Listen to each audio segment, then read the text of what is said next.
Capítulo 24. Gwendolyn estaba en la entrada de la cueva, observando cómo se ponía el sol, preparándose. A su alrededor, los hombres empaquetaban las pocas posesiones que tenían, y se preparaban para dejar este lugar, para empezar una larga caminata a través del gran desierto, en búsqueda del segundo anillo.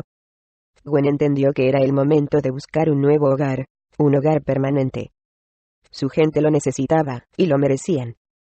Puede que todos murieran en el intento, pero al menos morirían de pie, esforzándose por algo más grande, no ocultados aquí en una cueva, acobardados, esperando a morir.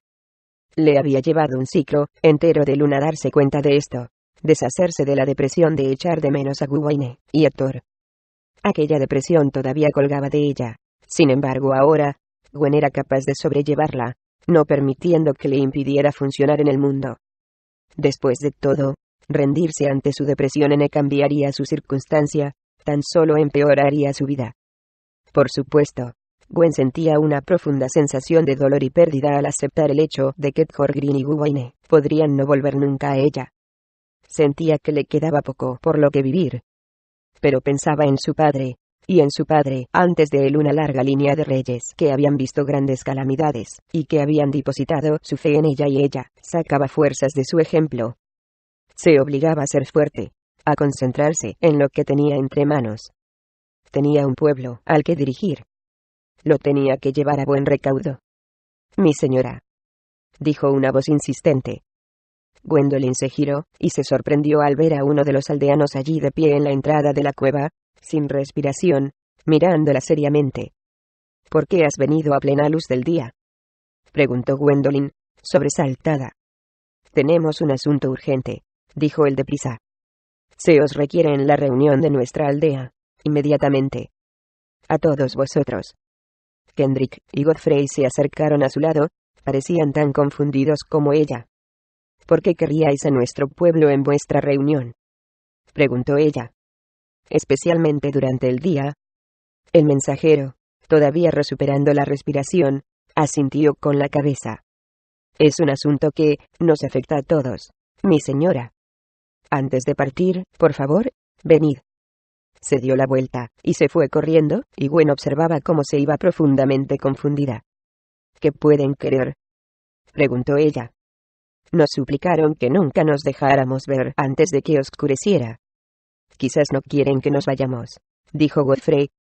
Gwen miró lejos en la distancia, observando al mensajero, corriendo de vuelta a su aldea. Negó lentamente con la cabeza.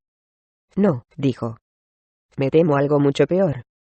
Godfrey caminaba con Gwendolyn y Kendrick, y el largo contingente de miembros del anillo mientras iban saliendo todos de la cueva, y caminaban con cuidado montaña abajo, agarrándose a la ladera de la montaña para no resbalar y ser vistos.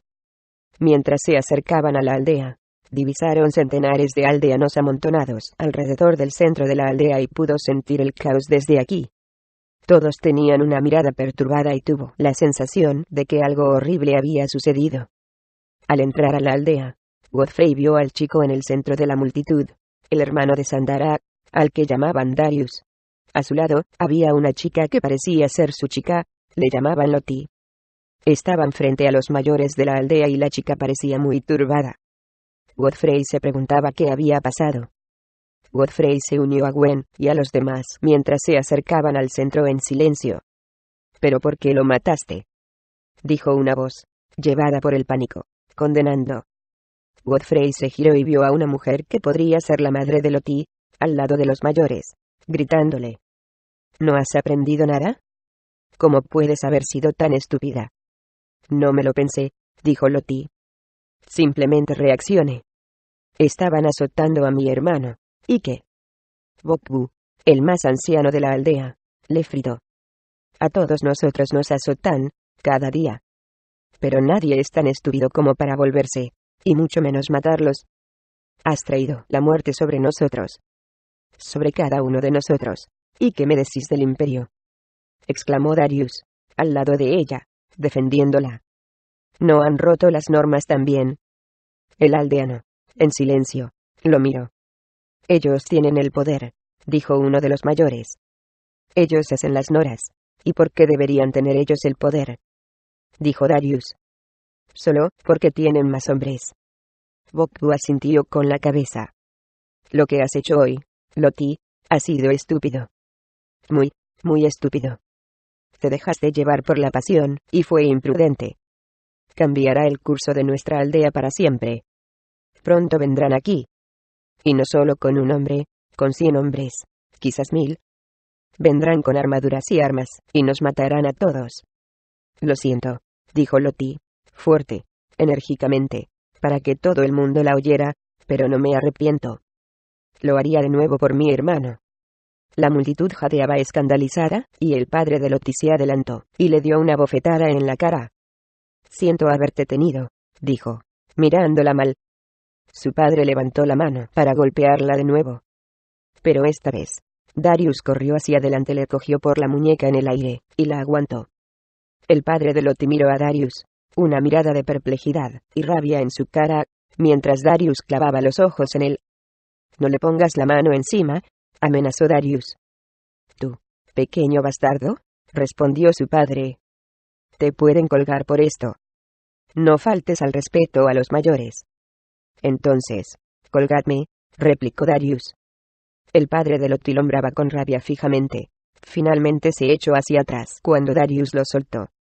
Loti se acercó, y en silencio, cogió la mano de Darius, y Godfrey vio cómo él la sujetaba, apretándola, consolándola, haciéndole saber que estaba allí por ella. Todo esto es inconsecuente ahora, dijo Bokbu, mientras la gente quedaba en silencio. Lo que importa ahora es qué se puede hacer.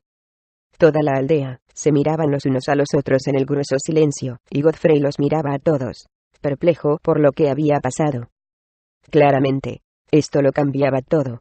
Ciertamente entorpecería el tiempo para que Gwen y su pueblo se marcharan. Sin embargo, quedarse aquí sería un suicidio. Entregada a la chica, exclamó un aldeano. Entonces vino una apagada ovación de aprobación por parte de algunos aldeanos. Llévala hasta Volusia, y entrégala, añadió el hombre. Quizás la aceptarán como una ofrenda, y no se dejarán vivir a nosotros.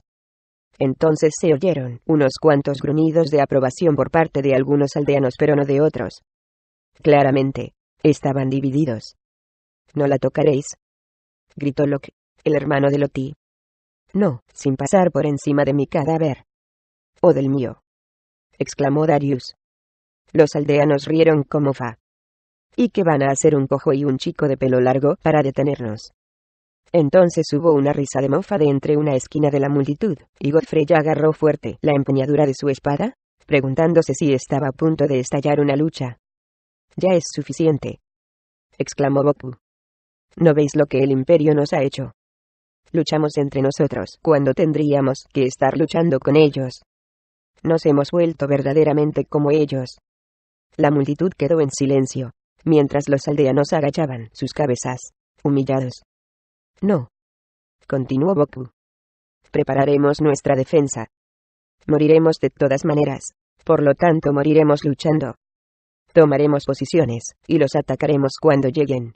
¿Con qué?, exclamó otro de los mayores. Con nuestras espadas de madera. Tenemos lanzas, contestó Bokbu, y sus puntas están afiladas. Y ellos vendrán con acero y armaduras, contestó el anciano. ¿Qué harán entonces nuestras lanzas de madera? No debemos luchar, exclamó otro anciano. Debemos esperar su llegada y suplicar su clemencia. Quizás serán indulgentes. Después de todo, ¿nos necesitan para trabajar? Todos los aldeanos se enzarzaron en una agitada pelea, seguida del caos, mientras los hombres y las mujeres se gritaban entre ellos. Godfrey se encontraba allí, perplejo, preguntándose cómo todo aquello podía haberse desmoronado. Mientras Godfrey observaba, sentía algo que se removía en su interior, algo que no podía contener. Se le ocurrió de repente una idea, y, toda su vida, siempre que había tenido una idea, no se había podido contener. Había tenido que soltarla, y, ahora, sentía que ésta hervía dentro de él. No podía quedarse en silencio, aunque lo intentara. Godfrey se vio a sí mismo, dirigiéndose al centro de la aldea, incapaz de controlarse. Se colocó en el grueso de la multitud, saltó encima de una piedra alta, agitó las manos, y exclamó: «Esperad un minuto». Resonó su voz, Una voz profunda y fuerte, que salía de su gran barriga, sonando, extrañamente, como la voz de su padre, el rey. Todos los aldeanos se quedaron callados, sorprendidos de verlo allí, con su gran barriga, un hombre de piel blanca pidiendo atención. Gwendolyn y los demás parecían aún más sorprendidos por su aparición. Estaba claro que no era un guerrero, y, aún así, de alguna manera, reclamaba atención. «Yo tengo otra idea», gritó Godfrey. Poco a poco todos lo miraron, clavándole los ojos. «Desde mi experiencia, cualquier hombre se puede comprar, por un precio suficientemente alto. Y los ejércitos se componen de hombres». Todos lo miraron, sorprendidos. «El oro habla todos los idiomas, en todos los países», dijo Godfrey. «Y yo tengo mucho. Suficiente para comprar un ejército». Bob dio un paso allá adelante, dirigiéndose a Godfrey. «¿Y qué propones exactamente?» «Que les entreguemos sacos de oro a los soldados del imperio». «¿Qué es que nos los enviarán?» «Volusia es una de las ciudades más ricas del imperio». Godfrey negó con la cabeza. «No esperaré a que su ejército venga», dijo él. «Así no es como se compra a los hombres. Yo iré a la ciudad. Iré yo mismo, y llevaré suficiente oro para comprar a quien se tenga que comprar. He conquistado hombres, sin levantar una lanza, y puedo hacerles retroceder incluso antes de que vengan». Todos miraron fijamente a Godfrey, sin habla. Él estaba allí, temblando, sorprendiéndose a sí mismo por haber hablado en voz alta de aquella manera. No sabía qué se había apoderado de él. Posiblemente era la injusticia de todo aquello. Posiblemente ver a aquella chica valiente llorando. Había hablado incluso antes de pensar, y se sorprendió al notar una palmada en su espalda. Un aldeano andó hacia adelante, y le dio una mirada de aprobación. «Eres un hombre blanco de más allá de los mares», dijo. «Hacéis las cosas de forma distinta a nosotros. Y aún así tienes una idea. Una idea atrevida y valiente. Si quieres entrar en la ciudad, y llevar tus monedas amarillas, nosotros no te detendremos. Quizás nos salves a todos». Todos los aldeanos de repente soltaron un suave ruido de arrullo, y extendieron sus manos vacías hacia Godfrey. «¿Qué es ese ruido?», preguntó Godfrey. «¿Qué están haciendo con las manos?». «Es el saludo de nuestro pueblo», explicó Bob. «Es el sonido de admiración. Un sonido reservado para los héroes». Godfrey sintió otra palmada en la espalda, y otra, y pronto la reunión de la aldea se disipó. Cada hombre siguió su camino. Acabada su pelea con la interrupción de Godfrey. Al menos las tensiones se habían enfriado, pensó Godfrey, y seguramente los aldeanos se reencontrarían para hablar de estrategia en otro sentido. Mientras observaba cómo se marchaban todos, Godfrey estaba allí, con una sensación surreal sobre él, preguntándose qué acababa de hacer. Se acababa de comprometer de verdad a aventurarse solo a una ciudad hostil en un imperio hostil para sobornar a gente que no conocía. Era un acto de valentía. Abrir interrogación o absoluta estupidez. Godfrey levantó los ojos, y vio a Accord y Fulton acrecándose, ayudándole a bajar de la piedra. Asintieron con la cabeza, sonriendo. «Y todo esto, sin beber», dijo Accord. «Estás cambiando, amigo mío». «Supongo que querrás algunos compañeros de viaje», dijo Fulton. «Alguien con quien compartir algunas de aquellas monedas amarillas de las que hablas». «Supongo que podemos ir contigo. No tenemos nada más que hacer, casi no nos queda bebida, y estoy harto de estar en aquella cueva. Por no hablar de los prostíbulos que puede que encontremos», dijo Fulton guiñando un ojo. «He oído que Volusia es un sitio bastante suntuoso». Godfrey miró fijamente, boquiabierto, sin saber qué decir, y antes de que pudiera responder Mereg, el jefe de las mazmorras que se había unido a la legión, se acercó a su lado. «Por cualquier dirección que vayas», dijo él, «querrás entrar a los pasillos traseros. Necesitarás un buen ladrón a tu lado. Un hombre tan poco escrupuloso como tú. Yo soy ese hombre».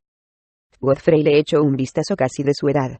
Godfrey pudo ver astucia y crueldad en sus ojos. Podía ver a un chico que había hecho todo lo que fuera necesario para labrarse su camino en la vida. Era el tipo de persona que quería a su alrededor. «Necesitarás a alguien que conozca bien el imperio», dijo una voz. Godfrey se dio la vuelta, y vio a Ario, el chico pequeño que se había unido a la legión, que había viajado solo por el mar desde las selvas del Imperio, después de salvar a Thorgrim y a los demás, para mantener su promesa. Yo he estado en Volusia antes, dijo el chico. Yo soy del Imperio después de todo, la tuya es una misión valiente, y yo admiro a los valientes. Vendré contigo.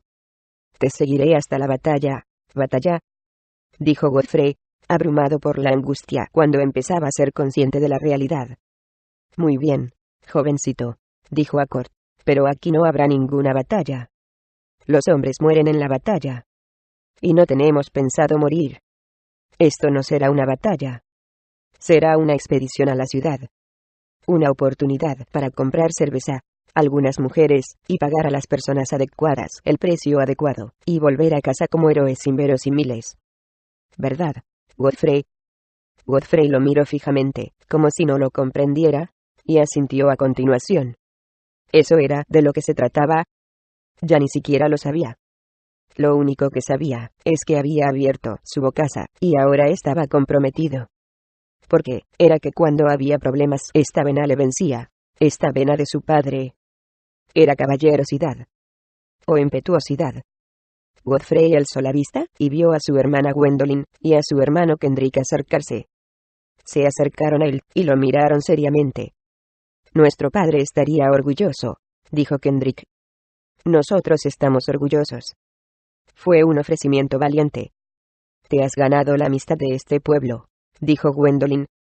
Ahora cuentan contigo. Están confiando en ti. La confianza es una cosa sagrada. No les decepciones. Godfrey los miró y asintió, sin confianza para hablar y sin saber qué más decir. El tuyo es un plan sabio y estúpido a la vez. Solo tú podrías ser capaz de llevarlo a cabo. Paga a las personas adecuadas, y escoge bien a tu gente. Gwen dio un paso adelante, y lo abrazó. Después se echó hacia atrás, y lo miró, con los ojos llenos de preocupación. Cuídate, hermano mío, dijo ella en voz baja. De esta manera, ella y Kendrick se dieron la vuelta, y se marcharon. Mientras tanto, Yepra se acercó, con una sonrisa en la cara. Ya no eres un chico, dijo. En este día, eres un hombre. Este fue un acto propio de un hombre. Cuando la gente confía en ti, es cuando te conviertes en un hombre. Ahora eres un héroe. Te suceda lo que te suceda, eres un héroe. No soy un héroe, dijo Godfrey. Un héroe no tiene miedo. No se asusta por nada. Un héroe toma decisiones calculadas. Sin embargo, la mía fue precipitada. No la pensé bien. Y estoy más asustado de lo que jamás he estado. Y Yepra asintió con la cabeza, y le puso una mano en la mejilla. Así es como se sienten los héroes, dijo ella. Un héroe no nace. Un héroe se hace a partir de una difícil decisión en un momento dado. Es una evolución. Y tú, mi amor, has evolucionado. Te estás convirtiendo en uno. Ella se inclinó, y lo besó. Me retracto de todas las cosas que dije, añadió. Vuelve conmigo. Te quiero. Se volvieron a besar, y, por un breve instante, Godfrey se perdió en aquel beso. Sintió como todos sus miedos se fundían. Miró a sus ojos sonrientes mientras ella se retiraba, y se marchaba, y él se quedaba allí, totalmente solo, preguntándose, ¿qué he hecho? Capítulo 25. Thor, lleno de rasguños y dolorido, estaba sentado al lado de esta extraña hoguera natural que ardía de la roca. Rhys, Matus, Conven, O'Connor, el de Neindra estaban sentados a su lado. Los 7 estaban agotados, apoyados contra la roca, apenas capaces de mantener los ojos abiertos. Thor nunca se había sentido tan agotado en su vida, y sabía que aquello no era natural. Había algo en el aire aquí, relacionado con el extraño vapor que se levantaba y desaparecía, que lo hacía sentir extasiado. Sentía como si cada paso pesara casi media tonelada. Thor pensaba en la bajada que habían hecho, a través de aquel túnel interminable. Afortunadamente el túnel se había inclinado, y la velocidad de su resbalón se había suavizado, y, en la base, había un suelo de suave musgo negro, que había amortiguado la caída. Lo había salvado de la muerte, pero aún así, el golpe había dejado rasguños en casi cada centímetro de su cuerpo. Se había emocionado al descubrir que los demás habían sobrevivido también. No podía decir qué distancia habían descendido, pero parecían kilómetros. Todavía podía oír, resonando vagamente, el distante chillido del monstruo de allá arriba, y se dio cuenta de lo afortunados que eran de, por lo menos, seguir con vida. Pero ahora se enfrentaban a nuevos problemas. Estaban a mucha más profundidad dentro de la Tierra, y Thor no tenía ni idea de si estaban yendo en la dirección correcta o incluso si había una dirección en este lugar. Después de la caída, todos habían recogido los trozos, y habían conseguido seguir caminando, a más y más profundidad, en esta nueva serie de túneles. Como los túneles de allá arriba, estaban hechos de roca negra, a excepción de que estos estaban cubiertos de musgo negro, también. Pequeños insectos extraños con brillantes ojos naranjas, se arrastraban por el musgo, y los seguían mientras andaban. Finalmente, no habían podido andar más, demasiado abatidos, acosados por la fatiga. Cuando divisaron esta hoguera natural que salía de la roca, todos esencialmente se habían desplomado a su alrededor, sabiendo que tenían que acampar durante la noche, y tenían que dormir. Mientras estaba allí sentado, en silencio como los demás, con la espalda apoyada en la roca, contra el suave musgo, Thor sentía que los ojos se le cerraban. Sentía como si necesitara dormir 1.000.000 de años. Sentía como si hubiera estado aquí abajo durante varias vidas. Thor perdió cualquier noción de tiempo y distancia en este lugar. No sabía si habían estado aquí abajo durante un día o una luna o un año. Lo único que recordaba mientras miraba fijamente a las llamas chisporroteando, siseando y echando chispas en este cavernoso nivel subterráneo, era la cara de Andrónico y su caída, su largo descenso. Estaba empezando a tener la sensación que jamás saldrían de este mundo. Miró a su alrededor, y entendió que este podría ser el último lugar en el que descansaran. No podía evitar prepararse, incapaz de relajarse, preguntándose con qué otro monstruo podrían encontrarse a la vuelta de la esquina. La próxima vez, podrían no tener tanta suerte. Thor miró las llamas, y se dio cuenta de que pasarían la noche aquí. A pesar de lo larga que fuera una noche aquí, volverían a despertar. ¿Encontrarían alguna vez a Guwaine? Thor sintió una gran culpabilidad mientras empezaba a preguntarse si había hecho descender a sus hermanos a su infierno personal. No había pensado que lo siguieran, aunque estaba agradecido de que hubieran venido con él. Thor se sentía más decidido que nunca a llegar hasta Guwaine y encontrar una manera de sacar a todos sus hermanos de allí, de una manera u otra. Por el bien de ellos, si no era por el suyo. Todos estaban sentados en el triste silencio, cada uno de ellos perdido en su mundo. El único sonido era el chisporrotear del fuego. Se preguntaba si alguna vez volvería a ver a Gwendolyn, si volvería a ver la luz del día de nuevo. Sus pensamientos eran cada vez más fatalistas, y sabía que necesitaba distraerse de este lugar. Necesito una historia, dijo Thorgreen, sorprendido por el sonido de su propia voz al romper el silencio. Todos se giraron, y lo miraron sorprendidos. Alguien, dijo Thor. Cualquier historia. Cualquier cosa. Thor necesitaba que lo llevaran a algún lugar diferente. Un alarido se oyó por allí, y, mientras estaban allí sentados, Thor se preguntaba si alguien hablaría. Si a alguien le quedaba energía para hablar. Después de un silencio interminable, después de que Thor estuviera seguro de que estaba sentenciado a sus propios pensamientos, una voz por fin cortó el aire. Era baja, solemne y agotada. Thor echó un vistazo, y se sorprendió al ver que era Matus, inclinándose hacia adelante, mirando hacia las llamas, y hablando. Mi padre era un hombre duro, dijo Matus lentamente. Un hombre competitivo. Un hombre celoso. No era el tipo de padre que se alegra del éxito de su hijo. Al contrario, era el tipo de padre que se siente amenazado por él. Siempre tenía que ser más que yo en todo. Lo cual era irónico, pues yo no deseaba nada más que quererlo toda mi vida, estar cerca de él. Sin embargo, cada vez que lo intentaba, me rechazaba. Encontraba la manera de crear un conflicto, de mantenerme a distancia. Pasó mucho tiempo hasta que aprendí que no era a mí a quien odiaba, sino a sí mismo. Matus respiró profundamente, mirando fijamente a las llamas, concentrado, perdido en otro mundo. Thor podía identificarse con sus palabras. Él se había sentido igual con el hombre que lo había criado. Me sentía como si hubiera nacido en la familia equivocada, continuó Matus. Como si no encajara, al menos no en la imagen de lo que él quería que yo fuera. La cuestión es que nunca estuve muy seguro de quién era esa persona que él quería. Sabía que no encajaba con el resto de los McGills de las Islas Superiores. Yo sentía una afinidad con los McGills del Anillo, dijo, mirando hacia RS. Os envidiaba a todos, y quería escapar de las islas, para ir al continente, y unirme a la Legión. Pero no pude. Estaba condenado a estar allí. Mis hermanos me odiaban. Mi padre me odiaba. La única que me quería era mi hermana, Stara, y mi madre. Con esta última palabra, Thor percibió la angustia en la voz de Matus. A continuación hubo un largo silencio, y Matus finalmente encontró la valentía para volver a hablar, con la voz pesada por el agotamiento, como si estuviera viajando por reinos emocionales.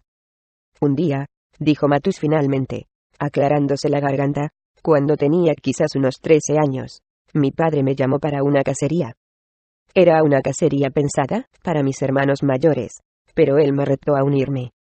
No porque pensara que yo mataría algo, sino porque quería superarme, ver a mis hermanos superarme, y hacerme parecer estúpido. Quería mantenerme en mi lugar. Matus suspiró. Más tarde durante la cacería, cuando el día ya casi había acabado, nos encontramos con el jabalí más grande que jamás habíamos visto. Mi padre cargó contra él, lleno de baldronadas y agresión, desprovisto de la fina técnica que él decía poseer. Lanzó su lanza, y falló, enfureciéndolo. Mis dos hermanos, impotentes, fallaron también. El furioso jabalí embistió contra mi padre, y estuvo a punto de matarlo. Debía de haberlo dejado. En cambio, reaccioné. Mi padre no lo sabía, pero yo había pasado muchas noches, mucho rato después de que los otros se hubieran dormido, practicando con mi arco. Disparó 2 tiros perfectos, y fueron a parar a la cabeza del jabalí. Cayó al suelo justo antes de tener la opción de alcanzar a mi padre. Matus suspiró, y se quedó callado durante un buen rato. ¿Te lo agradeció?, preguntó RS. Matus negó con la cabeza. Me echó una mirada que aún recuerdo hoy en día. Una mirada de rabia, humillación, celos. Allí estaba, vivo el más pequeño de sus hijos, había conseguido derrotar a un jabalí que él no había podido. Me odió más incluso, a partir de aquel día. Se hizo un largo silencio entre ellos, interrumpido solo por el chisporroteo del fuego. Thor reflexionó sobre esto, y se dio cuenta de que tenía similitudes con su propio padre. Thor fue transportado por la historia, y pensó que había acabado, cuando Matus de repente continuó. Al día siguiente, continuó Matus, mi madre murió. Las tormentas de las Islas Superiores nunca habían estado de acuerdo con mi madre. Era una mujer frágil y delicada, transportada a esas áridas islas por mi padre y su apetito de ambición. Cogió un resfriado y nunca se recuperó, aunque creo que lo que realmente la mató fue la angustia de dejar el continente. Quería a mi madre lo suficiente como para justificar mi existencia, y, cuando murió, sentí que no me quedaba nada en ese lugar. Asistí a su funeral con los demás en la cima del monte Eleusis. ¿Lo conoces?, preguntó, mirando a RS. RS asintió. La primera capital, respondió. Matus también asintió. ¿Conoces tu historia, primo? Fui instruido en ella desde que era un niño, dijo RS. Mucho antes de la corte del rey, las Islas Superiores poseían el poder. 500 años atrás, era donde gobernaban los reyes. Antes de la gran división. Matus asintió, y Thor los miró a los dos, y se sorprendió el alcance de su real educación. Se preguntaba cuánto desconocía acerca de la historia del anillo. Tenía el deseo de aprender más, de aprender acerca de los antiguos reyes, de los antiguos guerreros. Deseaba aprender historias sobre cómo había sido el anillo siglos atrás, de viejas guerras y batallas y héroes y guerreros, de viejas capitales y viejas sedes de poder, pero ahora no era el momento. Algún día se sentaría y lo aprendería todo. Algún día, se prometió a sí mismo. En cualquier caso, dijo Matus, aquel día, me quedé al lado de la tumba de mi madre, y lloré. ¿Era demasiado para mí? Mucho después de que los otros se marcharan, yo estuve allí toda la noche, en lo alto de aquel monte, ante la presencia de la muerte, y entonces fue cuando aprendí cuál era la sensación de muerte. Culpé a mi padre de su muerte, mi padre, que ni siquiera asistió al funeral. Nunca le perdonaría lo de aquella noche. Era un hombre egoísta hasta las últimas consecuencias. Matus suspiró. Aquí, en este lugar, tengo aquella sensación de nuevo, por primera vez. Una sensación que pensaba que no volvería a sentir, la sensación de muerte. Mi madre está aquí en algún lugar. Siento miedo y deseo verla a la vez. Su historia concluyó. Todos estaban allí en silencio, mientras Thor miró a Matus con un nuevo respeto. La historia en efecto la había transportado, los había transportado a todos ellos, fuera de aquella mazmorra, y hacia otro lugar. ¿Encontraría Matus a su madre aquí? Thor se preguntaba. Y sobre todo, ¿encontraría Thor a Guwaine? Capítulo 26. Darius despertó de unos rápidos y turbulentos sueños a la primera luz del amanecer por el sonido de un cuerno de la aldea, un sonido bajo y de lamento que hacía que le dolieran los oídos, e inmediatamente supo que había problemas. Nunca se hacía sonar este cuerno, salvo en emergencias fatales, y solo lo había oído sonar una vez en su vida, cuando era un niño pequeño. Fue cuando uno de los aldeanos había intentado escapar, y fue atrapado por el Imperio, torturado y ejecutado delante de todos ellos. Con una profunda sensación de presagio, Darius saltó de la cama, se vistió rápidamente, y salió corriendo por la puerta de su cabaña, con Dry a su lado, a sus pies, durante todo el rato. Inmediatamente, pensó en Loti, y en la reunión del día anterior en la aldea. Los aldeanos habían discutido los unos con los otros sin fin, sin ponerse de acuerdo en una clara línea de actuación. Se estaban preparando para lo peor, para una condena inminente. La inevitable venganza del Imperio debía imponerse, y, como era habitual, nadie estaba dispuesto a atacar, a llevar a cabo una acción decisiva. Darius apenas se sorprendía. Aún así, Darius no esperaba que el Imperio llegara tan rápido. A la mañana siguiente. Se lo tendría que haber imaginado, el Imperio nunca esperaba para vengarse. Darius corría por el camino de barro hacia el centro de la aldea, uniéndose a una multitud que crecía a medida que la gente salía de sus cabañas. Hombres y mujeres, hijos, hermanos, primos, amigos, todos como hormigas por el camino principal hacia el centro de la aldea. Crecía por momentos. A sus pies, Darius sentía que Dry lo seguía, mordiéndole juguetón los pies, siempre dispuesto a jugar, fuera cual fuera la diversión que la aldea le trajera. Darius deseaba explicarle que no era un juego, pero sabía que Dry no lo entendería. Mientras andaba, escaneaba las caras desesperadamente en busca de Loti, con la sensación de que tenía algo que ver con ella, con el Imperio, y sabiendo que lo necesitaría más que nunca. Habían llegado a un acuerdo el día antes que si sucedía algo, lo que fuera, se encontrarían junto al árbol grande que hay antes de la aldea. Mientras todos los habitantes de la aldea corrían hacia el centro, Darius se desvió y corrió hacia el árbol, esperando que ella estuviera allí. Darius se alivió al ver que estaba.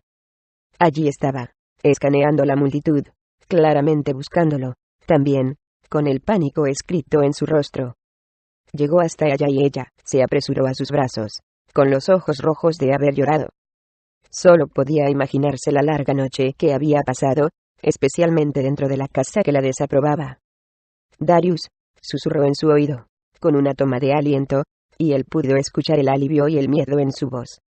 No te preocupes, le contestó. Está bien. Pase lo que pase, está bien. Temblando, se echó hacia atrás y negó con la cabeza mientras lo miraba a los ojos. No está bien, dijo ella. Nada volverá a estar bien. El Imperio quiere matarme. Quieren venganza. Nuestro propio pueblo quiere matarme. Se debe pagar un precio. Escúchame, dijo Darius seriamente, cogiéndola por los hombros. Pase lo que pase hoy, bajo cualquier circunstancia, no les digas que fuiste tú, ¿me comprendes? No admitas que lo hiciste. Ella lo miró, insegura. Pero, sí, empezó.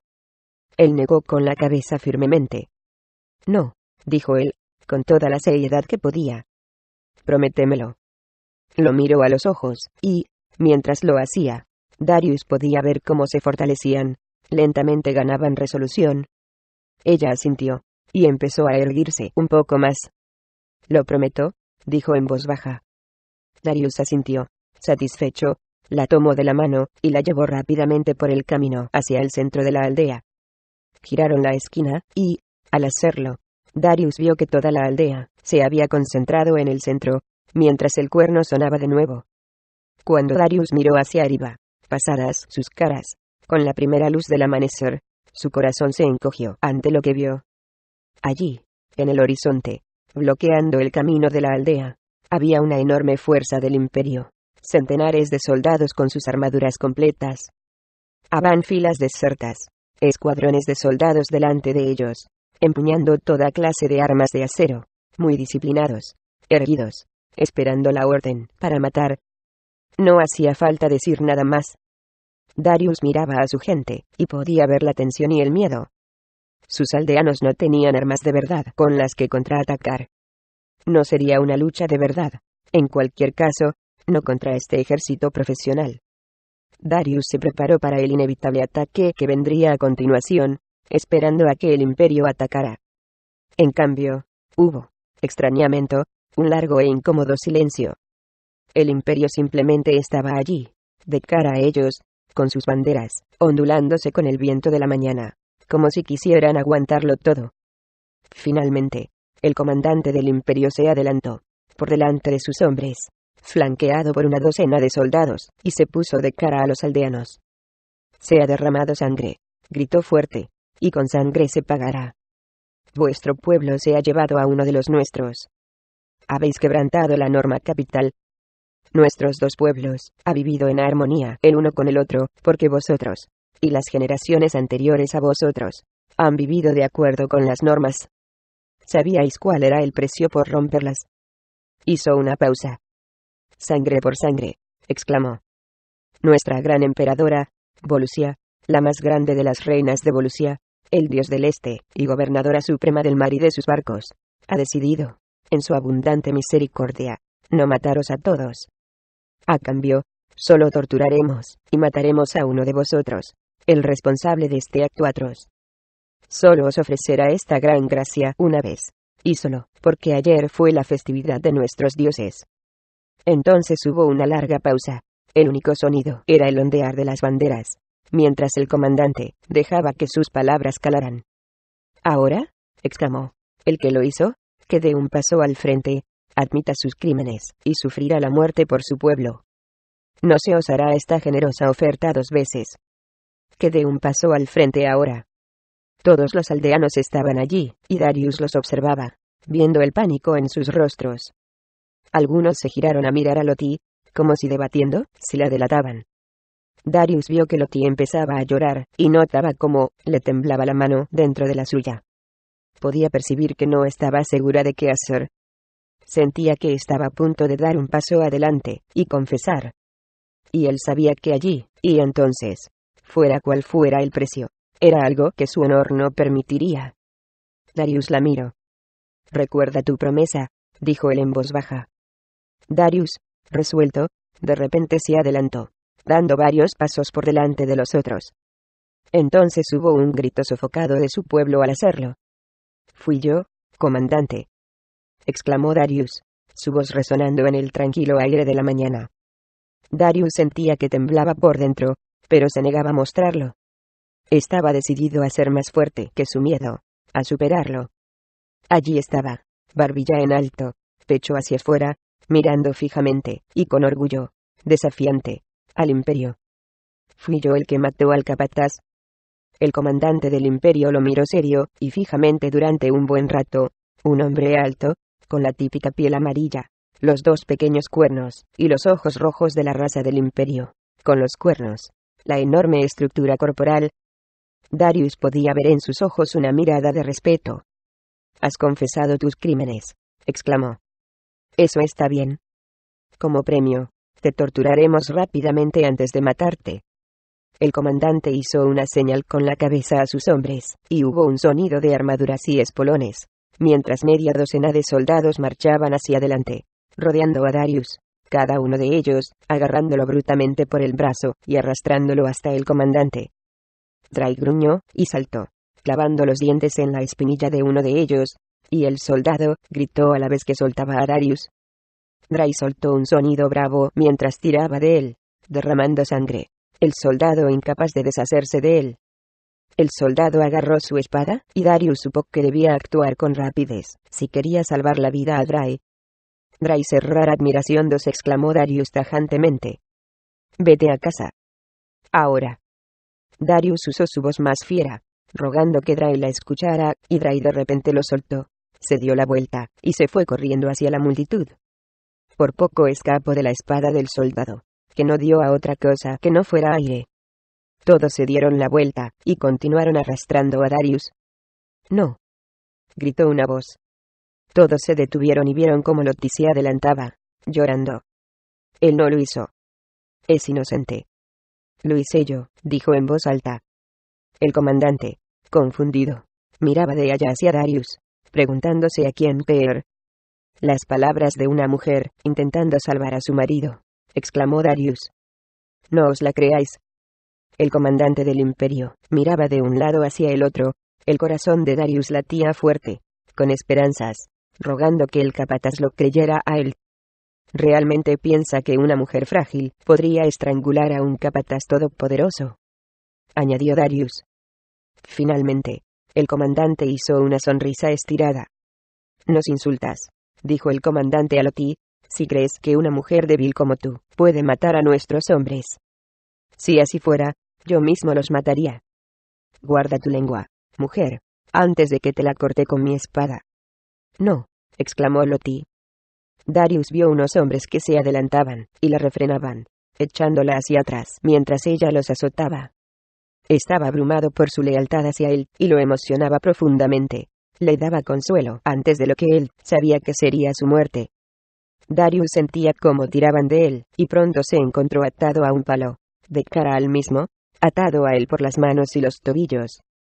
Sintió unas manos ásperas que rasgaban su camisa por la espalda, oyó un ruido que rasgó el aire, y sintió su espalda al descubierto en el sol de la mañana y el aire fresco. Como hoy me siento piadoso, gritó fuerte el comandante. Empezaremos solo con 100 latigazos.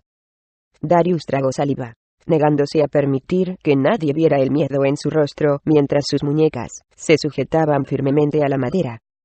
Se preparaba para el terrible dolor que vendría. Antes de que pudiera acabar un pensamiento, Darius oyó el crujido de un látigo, y, de repente, cada nervio de su cuerpo chilló al sentir un horrible dolor en su espalda. Sentía como su piel se desgarraba de su carne, sentía su sangre expuesta al aire. Era el peor dolor de su vida. No sabía cómo se recuperaría de esto, mucho menos de 99 más. El látigo crujió de nuevo en el aire, y Darius sintió otro golpe, esta vez peor que el anterior. Se quejó otra vez, y se agarró a la madera, sin permitirse a sí mismo gritar. Los latigazos volvieron otra vez, y otra, y Darius se sentía perdido en otro lugar, un lugar de honor y gloria y valor. Un lugar de sacrificio. Un lugar de sacrificio por alguien a quien quería. Pensaba en Lottie, en el dolor que hubiera sufrido por esto. Pensaba en su hermano cojo, un hombre al que Darius amaba y respetaba también, y en cómo ella se había sacrificado por él.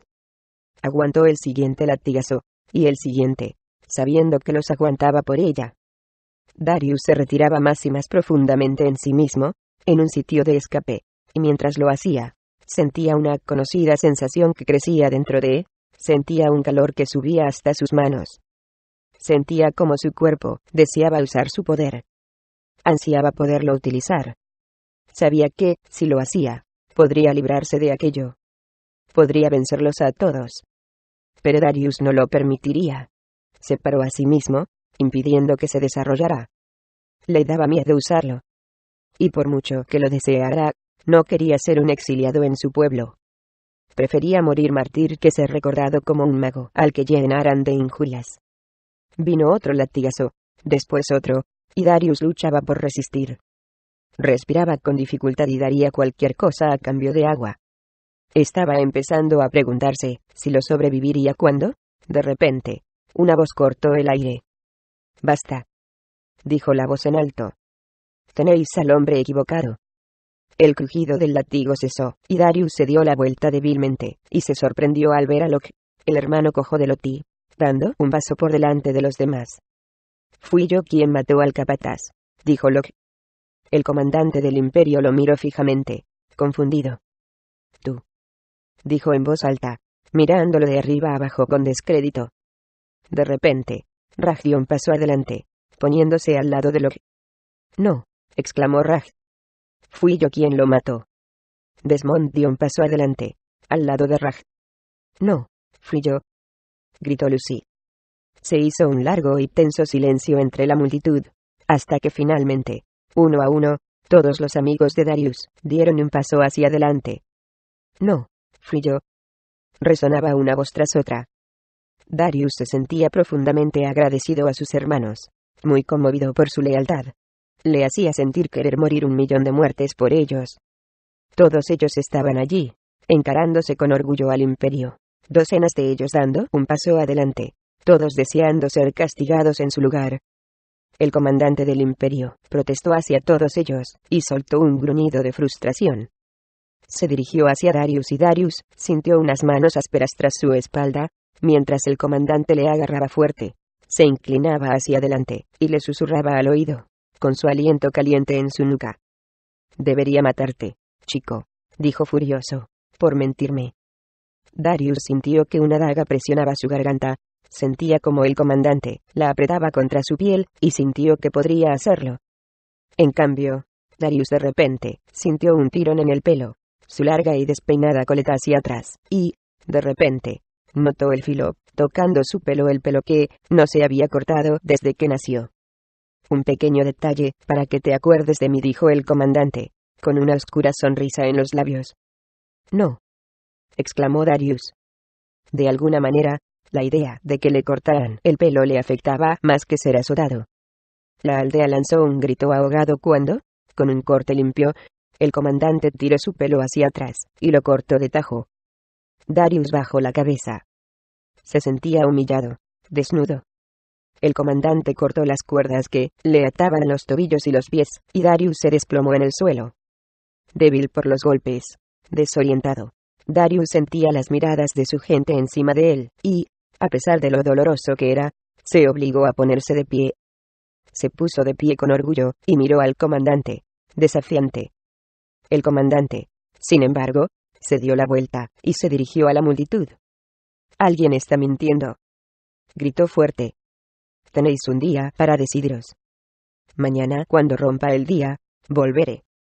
Decidiréis si queréis decirme quién mató a este hombre. Si no es así, os torturaremos, y mataremos a todos, a cada uno de vosotros. Si lo hacéis, entonces solo os cortaremos el pulgar derecho a cada uno. Este es el precio por mentirme hoy aquí, y por hacerme volver. Esto es clemencia. Volver a mentir, y, por mi alma, os lo juro, aprenderéis lo que es no tener clemencia». El comandante dio la vuelta, montó en su certa, hizo una señal a sus hombres, y, a una, se marcharon, volviendo por el camino por el que habían venido. Darius, para quien el mundo daba vueltas, veía con dificultad a sus hermanos. Loti, todos ellos se apresuraron, llegando a él justo a tiempo, mientras tropezaba y caía en sus brazos.